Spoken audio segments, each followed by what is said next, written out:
and then I decide which notes best reflect my thesis.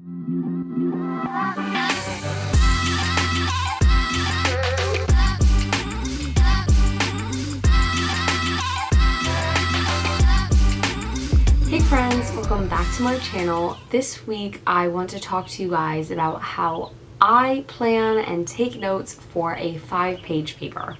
So every 2 weeks in one of my classes I have a 5-page paper due, and a full 5 pages, not like onto a 5th page, like the 5th page needs to be full. So I thought I'd talk to you guys about how I maintain writing papers like that every 2 weeks and how I plan so that I actually have time to do it, especially in conjunction with all of my other classes and assignments. So here's kind of been my setup for how I do that. So what I start with is a paper planning document. I've talked about these before, and I'm going to kind of show you how I do all of that. So I start by writing down what the requirements for the paper are. In this situation, it's a 5-page paper. And it's by page count, not word count. So I write that it's a 5-page paper, which means I need 10 paragraphs, which means I need 8 body paragraphs after you take off the conclusion and the introduction. And so that means that I need 8 ideas to focus on. So I write all of that. That way that's at the top of my paper. I have that focus there and I can work off of that. Then what I've been doing next is listing the resources that I have for that module.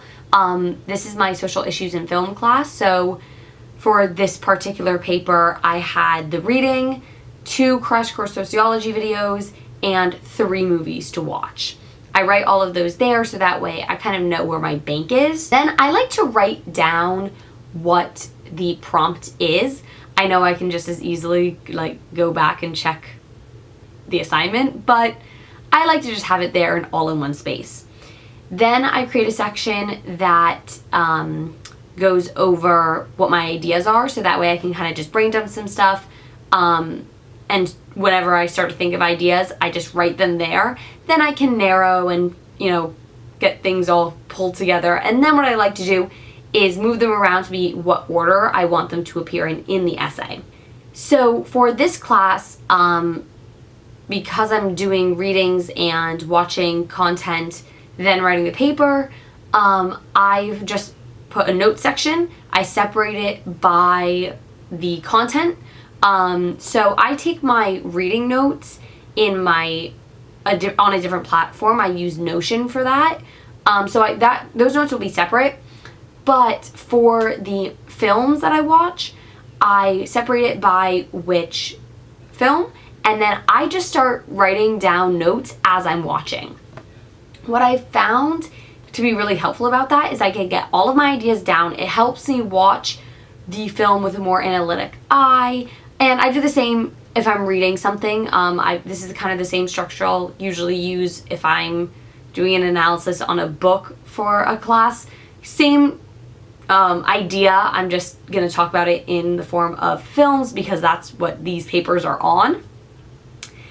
Then, once I've finished watching or reading everything that I need to, I will go back and look at my notes and figure out kind of what fits in where. And then I decide, you know, what do I generally want to be talking about? And from there, have my ideas come together. And then I kind of look at my notes and see what fits into what ideas.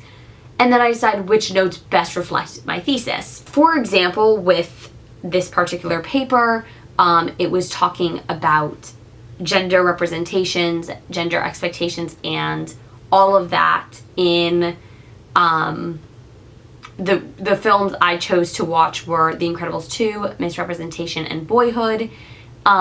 So what I did was I pulled together my ideas. I focused on gendered expectations and representations of gender in all 3 movies.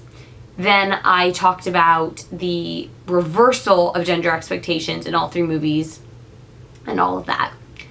So, for example, you know, when I'm going to categorize my notes, I might look at, you know, one note that I took, which was Violet saying to Dash, did you wash your hands with soap? Did you dry them? That moment in the movie where you've got this maternal expectation placed on Violet, even though she's not Dash's mom, she's his sister. Like, that's not her job, but there's still that moment.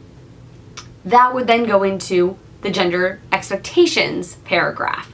Now, I don't necessarily have to, like, color coordinate or change anything on there, but even just to see in my own head, okay, where's all of this fit in? And then I can kind of look at, okay, which points in my notes are going to be the most beneficial for this essay.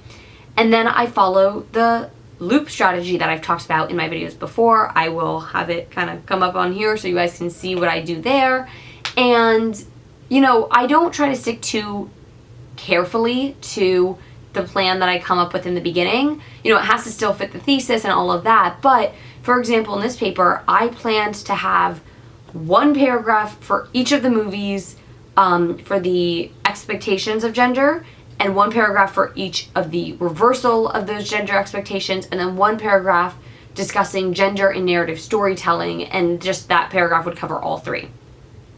The way the paper ended up going, I wrote 2 paragraphs each for The Incredibles 2 and Boyhood, 1 paragraph for misrepresentation each of the gender expectations, and then 1 paragraph of the reversal of expectations in all 3.